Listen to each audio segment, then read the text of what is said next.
பூந்தமல்லி வடபழனி இடையே அடுத்த மாதம் மெட்ரோ ரயில்கள் இயக்கப்பட உள்ளதாக தகவல் வெளியாகியுள்ளது. சென்னையில் 2 வழித்தடங்களில் மெட்ரோ ரயில்கள் இயக்கப்பட்டு வருகின்றன. விமான நிலையம் முதல் விம்கோ நகர் மற்றும் பரங்கிமலை முதல் சென்ட்ரல் என 2 வழித்தடங்களில் மெட்ரோ ரயில்கள் இயங்குகின்றன.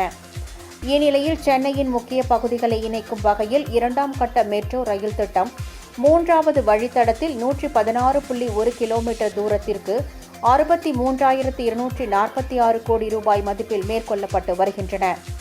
மாதவரம் சிறுசேரி வரை 45.4 கிலோமீட்டர் தூரம் 3வது வழித்தடத்திலும், கலங்கரை விளக்கம் பூந்தமல்லி வரை 26.1 கிலோமீட்டர் தூரம் 4வது வழித்தடத்திலும், மாதவரம் சோழிங்கநல்லூர் வரை 44.6 கிலோமீட்டர் தூரம் வரை 5வது வழித்தடத்திலும் பணிகள் நடைபெற்று வருகின்றன.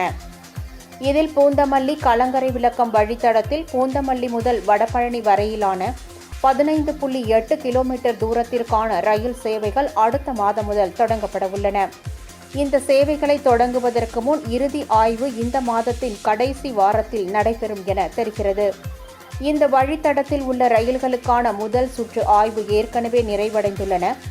ஜனவரி மாத இறுதியில் இந்த ரயில் சேவை தொடங்கப்படும் என அறிவிக்கப்பட்ட நிலையில் தற்போது இந்த திட்டம் மாற்றப்பட்டுள்ளது.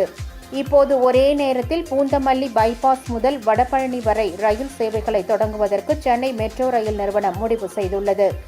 இந்த சேவை பிப்ரவரி மாதம் தொடங்கும் என தெரிவிக்கப்பட்டுள்ளது.